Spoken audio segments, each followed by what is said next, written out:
আসন্ন ত্রয়োদশ জাতীয় সংসদ নির্বাচন ও গণভোট 2026 উপলক্ষে আগামী 12ই ফেব্রুয়ারি অনুষ্ঠিত হতে যাচ্ছে এই ভোট সম্পর্কে যদি আপনাদেরকে সার্বিক পরিস্থিতি নিয়ে বলি, তাহলে প্রথমেই আপনাকে জানিয়ে রাখি যে আমাদের ঠাকুরগাঁয়ে মোট 3টি আসনে 20 জন প্রার্থী প্রতিদ্বন্দ্বিতা করছেন।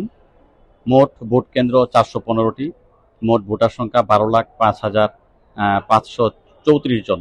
এর মধ্যে পুরুষ ভোটার 5,07,032 জন, মহিলা ভোটার 5,98,495 ও তৃতীয় লিঙ্গের ভোটার রয়েছে 7 জন। এই সার্বিক পরিস্থিতির উপর আইনশৃঙ্খলা পরিস্থিতি সম্পর্কে যদি বলি, ঠাকুরগাঁয়ে সার্বিক পরিস্থিতি নিয়ে যেটা আমরা জানতে পারলাম, জুডিশিয়াল ম্যাজিস্ট্রেট দায়িত্ব পালন করবেন 9 জন, এক্সিকিউটিভ ম্যাজিস্ট্রেট দায়িত্ব পালন করবেন 22 জন, পুলিশ 1250 জন,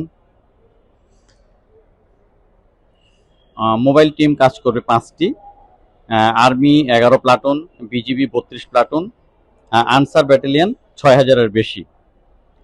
তার মধ্যে আমাদের 417টি ভোট কেন্দ্রের মধ্যে কোনো ঝুঁকিপূর্ণ ভোট কেন্দ্র নেই বলে জানিয়েছেন ঠাকুরগাঁও রিটার্নিং অফিসার। আমরা এখন এই সার্বিক আইনশৃঙ্খলা পরিস্থিতির উপর ঠাকুরগাঁও জেলা প্রশাসক ও রিটার্নিং অফিসার জনাব ইসরাত ফারজানার সাথে কথা বলে বিস্তারিত জানার চেষ্টা করব।